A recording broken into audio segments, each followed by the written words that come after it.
Dès que l'anonymat est possible, l'antisémitisme fait surface avec beaucoup plus de violence que ce qu'on peut entendre au quotidien, et je pense notamment à tout ce qui concerne la haine en ligne.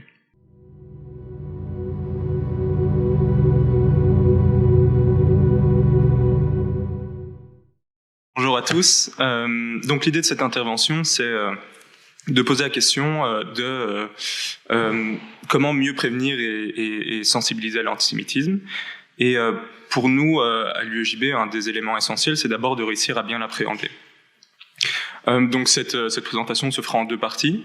La première, ce sera un constat de la situation actuelle pour qu'on puisse vous transmettre la façon dont aujourd'hui les jeunes juifs vivent l'antisémitisme, du moins les jeunes juifs qui ont participé à toutes les réflexions qui ont été menées par l'UEJB. La seconde partie, ce sera plus la présentation de quelques pistes de réflexion, de choses que la région pourrait implanter pour améliorer la situation à son niveau. Alors, le premier constat, c'est que l'antisémitisme est effectivement un phénomène complexe à appréhender, dans le sens où il diffère assez fortement des autres et de la plupart des autres racismes. Bien qu'il y a énormément de points communs, on peut souligner quelques éléments qui font la différence entre l'antisémitisme et le racisme.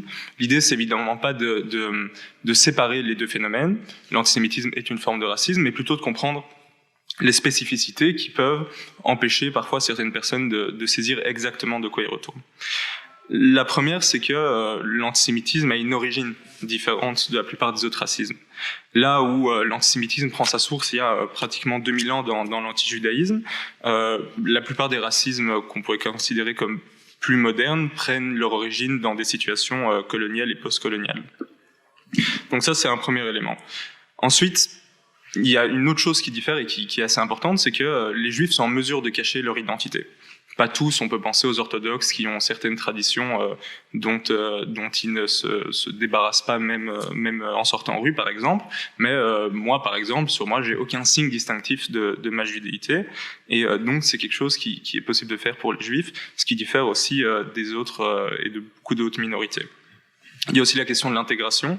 La communauté juive ici en Belgique est plus intégrée en moyenne que d'autres minorités, notamment de par sa présence qui date d'il y a plusieurs centaines d'années. Et donc c'est aussi un élément qui fait différer. Ensuite, il y a aussi la question du tabou. Après la Shoah, on se rend compte qu'il y a un tabou qui se met sur l'antisémitisme. De notre côté, on ne considère pas qu'il disparaît, on pense juste qu'il existe toujours, peut-être moins, espérons-le, mais qui s'exprime différemment parce que c'était globalement mal vu de mettre à partie les Juifs après la Shoah. Et donc, il prend juste des formes plus subtiles pendant des années. On se rend compte qu'aujourd'hui, ce tabou est en train de tout doucement tomber, et on peut le remarquer notamment avec l'anonymat. Dès que l'anonymat est possible, l'antisémitisme fait surface avec beaucoup plus de violence que ce qu'on peut entendre au quotidien, et je pense notamment à tout ce qui concerne la haine en ligne. Ensuite, une autre difficulté pour appréhender correctement l'antisémitisme, c'est la problématique des chiffres.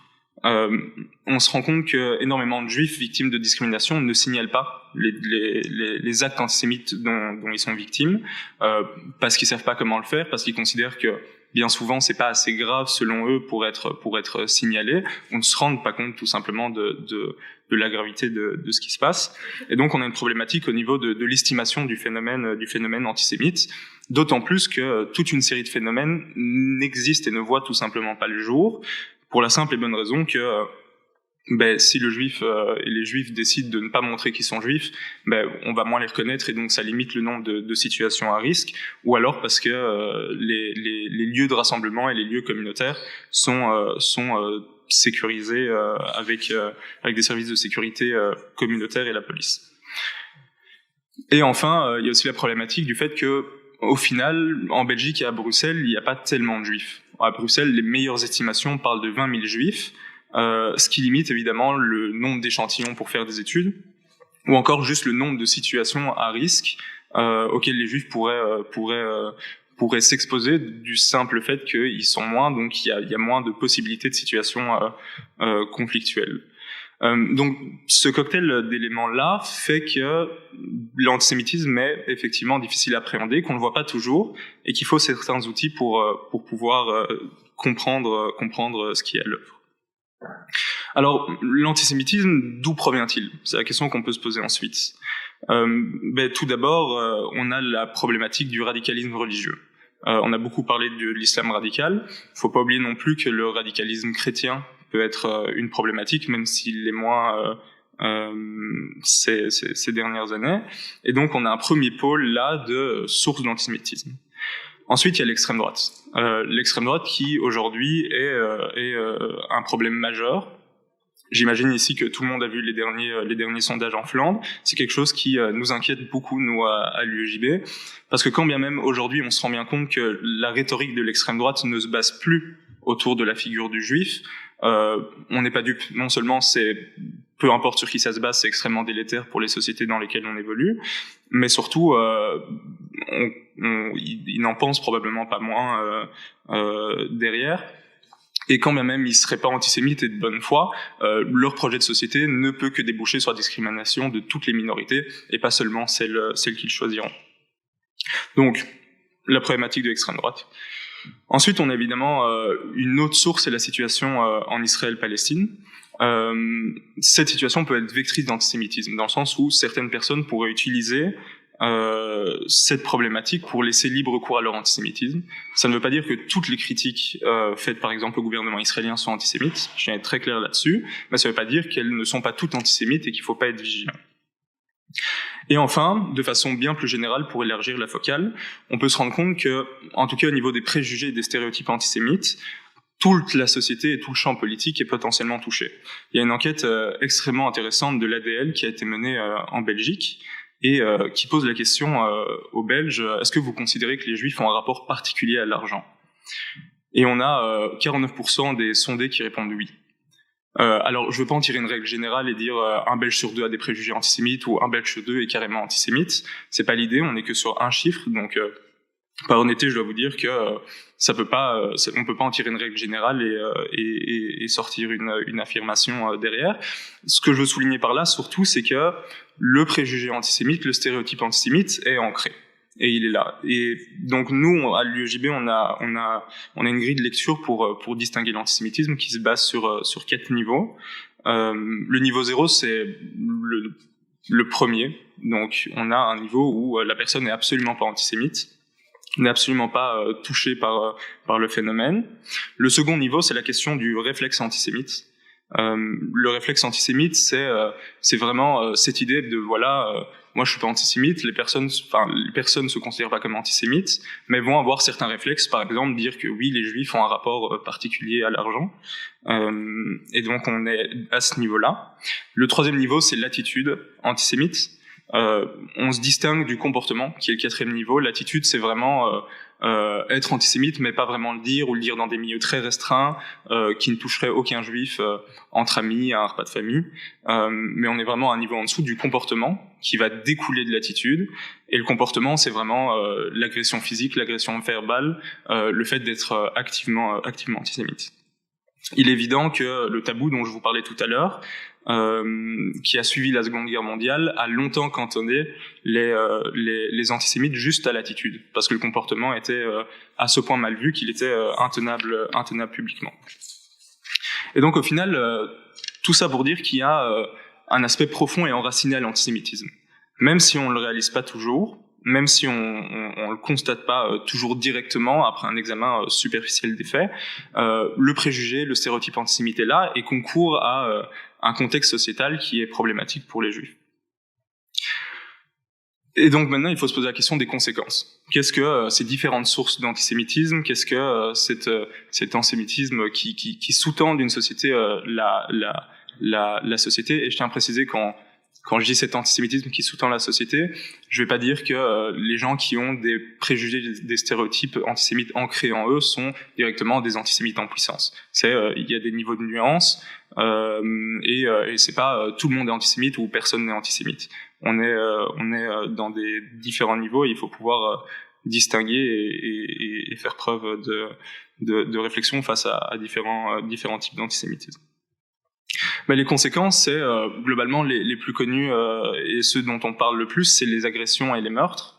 On se rend compte globalement qu'en Occident, on a ces dernières années une augmentation des meurtres antisémites assez inquiétante. Surtout depuis les années 2000, les exemples très connus d'Ilan Halimi, qui sont globalement les premiers meurtres à caractère antisémite, et puis évidemment les attentats islamistes comme autant les attentats d'extrême droite qui ont causé énormément de morts. Il y a une particularité aux meurtres antisémites, selon nous, c'est bien souvent la violence avec laquelle ils s'opèrent. Je pense notamment à très récemment Sarah Halimi, qui a été tuée en 2017 en France, qui a été battue de plusieurs centaines de coups et ensuite défenestrée, ou encore un peu plus récemment Mireille Knoll, qui est tuée de 11 coups de poignard. Voilà, il y a un côté extrêmement et particulièrement violent au meurtre des Juifs. Et puis ensuite, il y a un autre antisémitisme, une autre conséquence de l'antisémitisme dont on parle moins, mais qui existe, c'est l'accumulation des microagressions. Une microagression, c'est quoi ? Ça va être la petite blague qui va être faite sans vouloir vraiment blesser, qui va être reçue par la personne mal, mais qui va pas être assez important pour être soulignée. Et donc, on a une réelle accumulation de ça quand on est juif. Toutes ces microagressions découlent évidemment de tous les préjugés qui existent. Je vais donner un bête exemple. Nous, à l'UJB, on est reconnu par la communauté française, donc on a la chance d'avoir des locaux. Mais à chaque fois qu'une personne rentre, ou pratiquement à chaque fois qu'une personne non juive rentre dans ces locaux, on va recevoir la remarque « Ah, vous avez un beau bâtiment parce que vous êtes juif ». Mais non, je rigole, t'inquiète pas. Mais malgré tout, ça remonte que le préjugé est là, et en fait, ça va créer une situation de malaise. Une situation de malaise qui va provoquer le fait que énormément de juifs vont pas se montrer comme juifs en public. Quand on fait, c'est un peu une statistique de comptoir, mais quand dans mon comité à l'UJB, je vais demander aux gens est-ce que tu dis facilement à tes camarades d'auditoire que tu es juif, on va voir à peu près une personne sur deux qui va dire non. On a même des gens qui ont caché pendant toutes leurs études à leurs amis qu'ils étaient juifs. Tout simplement parce que on sait que quand on va se décrire comme juif, on va être directement assigné à différents stéréotypes qui existent, même si les personnes ne le font pas consciemment. C'est ça qui est aussi extrêmement important. Les personnes ne le font pas toujours consciemment. Et de ça va évidemment découler d'autres choses, comme par exemple la pression de vouloir déjouer ces stéréotypes. Et donc, on entend des personnes qui disent « Oui, ben moi, quand j'étais à l'école, je réussissais moins bien pour déjouer le stéréotype du juif qui est intelligent et qui réussit tout, quoi. » Donc, on est vraiment dans ce type d'événement-là. Et donc voilà, l'idée c'était via ça de dire, pour prévenir l'antisémitisme, pour sensibiliser à l'antisémitisme, il faut se rendre compte de ce que c'est, que ça existe, et ceux qui nient l'antisémitisme ne le nient pas parce qu'il n'existe pas, ils le nient parce que ils n'ont pas les clés de compréhension pour comprendre ce qui se passe.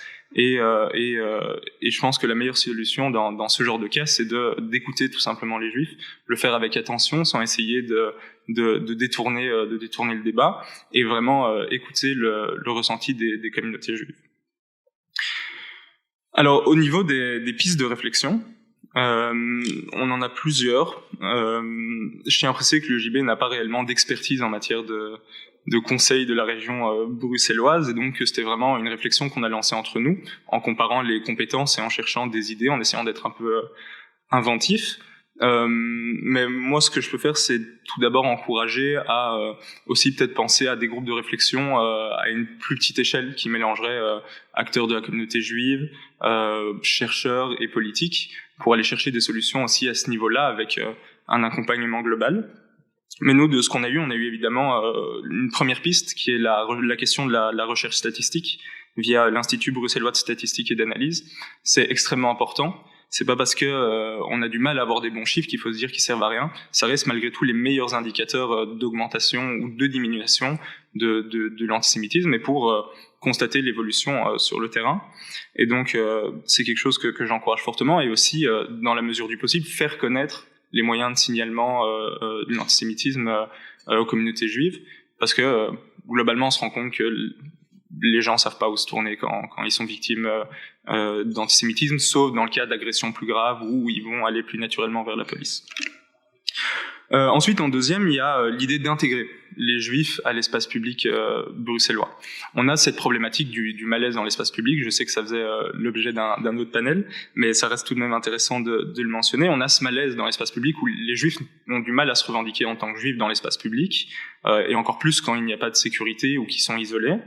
Donc éventuellement penser à des noms de rues, des monuments, mettre en valeur des résistants, des artistes, des professeurs juifs qui ont marqué la vie bruxelloise, et pas toujours dans un sens négatif, pas toujours se référer au devoir de mémoire, à la Shoah, mais aussi pouvoir aller plus dans l'idée de mettre en valeur ce que les communautés juives et ce que les juifs ont amené à la vie bruxelloise et à la Belgique de façon générale, en les intégrant en quelque sorte au nous national. Les Juifs font partie de l'histoire de la Belgique, c'est pas une entité séparée, et donc agir directement sur l'espace public de cette façon pourrait aider à avancer. Et dans cette même idée, éventuellement penser à la communauté juive quand il y a des grands événements de la région bruxelloise. On a eu la fête de l'Iris récemment, inviter les communautés juives et la communauté juive à tenir un stand, à mettre en place une activité, et de nouveau rentrer dans cette idée que les juifs font partie du folklore et de la vie bruxelloise. Et puis, dernier point dans cette idée d'intégration, tout simplement essayer de penser au maximum aux juifs quand ce genre d'événements comme les assises contre le racisme sont organisés. On sait tous qu'il y a eu un faux départ à l'origine, qui était probablement justifié, et c'est intéressant qu'il y ait eu cette rectification ici et qu'on puisse avec le CCLJ intervenir. Mais voilà, c'est tellement important de ne pas se dire que au final les juifs sont pas tellement victimes d'antisémitisme, et se dire que au final on sait pas trop quoi faire, ou on n'a pas trop les outils au niveau de la région, donc on va se dire tant pis. Non, il faut être ambitieux, il faut faire preuve d'imagination, et il faut pouvoir se dire que les juifs ont leur place à ce genre d'événements comme ce qu'on fait aujourd'hui. Ensuite, on parlait des outils qu'a la région bruxelloise pour lutter contre l'antisémitisme. Ils sont parfois limités, à moins de nouveau de faire preuve d'inventivité, ce qui est extrêmement important. Ne pas hésiter à mettre la pression à d'autres niveaux de pouvoir quand vous constatez à votre niveau qu'il y a des choses à faire, mais que au niveau de la région, c'est pas spécialement possible. Je pense que la région bruxelloise a une relation particulièrement importante à la région bruxelloise, et donc il y a une expertise que les autres niveaux de pouvoir n'auraient pas spécialement, et donc ne pas hésiter à faire remonter des informations et à agir de cette façon-là. Et puis enfin, pour conclure, parce que de nouveau là on arrive au bout de ces propositions, elles peuvent, en tout cas selon nous, elles nous paraissent relativement insuffisantes. On sait qu'il n'y a pas de formule magique. Je pense que vous le savez tous ici, en matière de racisme, d'antisémitisme, il n'y a pas de solution magique où on réglerait tout d'un claquement de doigts. Cependant, de nouveau, lancer des réflexions à d'autres niveaux nous paraît aussi extrêmement important, et notre porte est ouverte pour discuter avec vous, pour organiser des groupes de réflexion différents de ce qu'on fait ici, peut-être de plus longue haleine également. Voilà, notre porte est ouverte. Et puis pour conclure et regarder la chose de façon très générale, je reviendrai pas sur l'exposé que je viens de faire, mais plutôt pour souligner quelque chose qui est extrêmement important, c'est cette idée que pour lutter contre l'antisémitisme, il faut aussi passer par une lutte contre toutes les exclusions, et particulièrement l'islamophobie.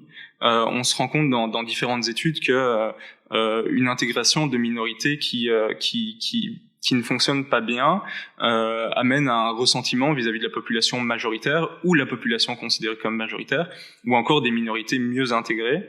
Et donc il est évidemment extrêmement important pour lutter contre l'antisémitisme de pouvoir intégrer les autres minorités pour que elles n'aient pas ce ressentiment, et qu'elles ne trouvent pas des portes de sortie via la frustration, mais plutôt via le développement. Et ça rejoint l'idée générale de cet exposé aussi, quand on parlait d'extrême droite, quand on parlait de tension. Une société apaisée, c'est aussi la solution pour lutter contre l'antisémitisme, sortir de ces contextes de radicalité constante, d'opposition, et donc en cela apaiser la société. Une lutte sans relâche contre l'extrême droite sont aussi des choses indispensables. Merci.